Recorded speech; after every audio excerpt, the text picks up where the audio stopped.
Hisoblang deyapti ekan. 1 ayrilgan 3, 5 ayrilgan 7, 9 ayrilgan 11. Qaranglar.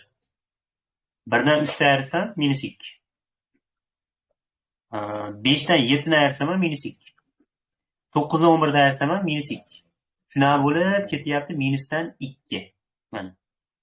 Endi 1 dan 2 ni ayrsam minusdan 1. 3 dan 4 ni ayrsam minusdan 1. 5 dan 6 ni ayrsam -1. Minus 2021 dan 2022 ni ayrilgan bo'lsa -1. Hammasi -1 chiqadi. Endi bizda bitta ish qoldi xolos. -2 lar nechtaligini suratdan topishim kerak, mahrajda -1 lar nechtaligini topishim kerak bo'lyapti. Qaranglar. Suratga e'tibor beradigan bo'lsak, faqat 90 lar yozilgan xolos. Va 2023 gacha davom etyapti. 2023 ga birga qo'shamiz. 2024. 2024 ni 2 ga bo'ladigan bo'lsam, 2024 gacha bo'lgan 90 lar nechtaligi chiqadi? Ya'ni 1012 chiqyapti. 1012 ta 2024 gacha 90 lar bor ekan. Ya'ni suratda 1012 ta son bor ekan. Endi qaranglar, ikkita 90imiz bitta -2 ga aylanyapti. Demak, -2 ni ko'paytiramiz 1012. -2 ni ko'paytiramiz yarmiga yana. Ikkita 90imiz bitta -2 ga aylanyapti. Demak, buni ham 2 ga bo'lamiz. 2 ga bo'ladigan bo'lsa, 506 bo'lyapti.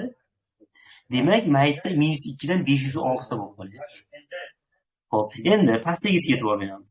Bu yerda birorta son tashlab ketilmayapti. Natural sonlar bir boshdan yozib ketilyapti va 2022 gacha davom etyapti. Demak, mahrajda 2022 ta son bor. Va ikkita -1, ikkita sonimiz bitta -1 ga aylanyapti. Ikkita son bitta -1 ga aylanyapti. Bundan kelib chiqadiki, 2022 ta mahrajda son turibdi. Ikkitasi bitta -1 ga aylangan uchun 2 ga bo'lamiz.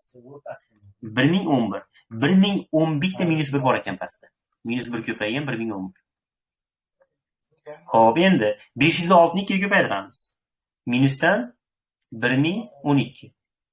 Endi -1 ni 1011 ga ko'paytiradigan bo'lsa 1011 bo'ladi minusdan. Ya'ni ikkita minusi plyusga aylanib ketaveradi. Javob 1012 taqsim 1011 bo'lib qolyapti. Mana D javob chiqyapti.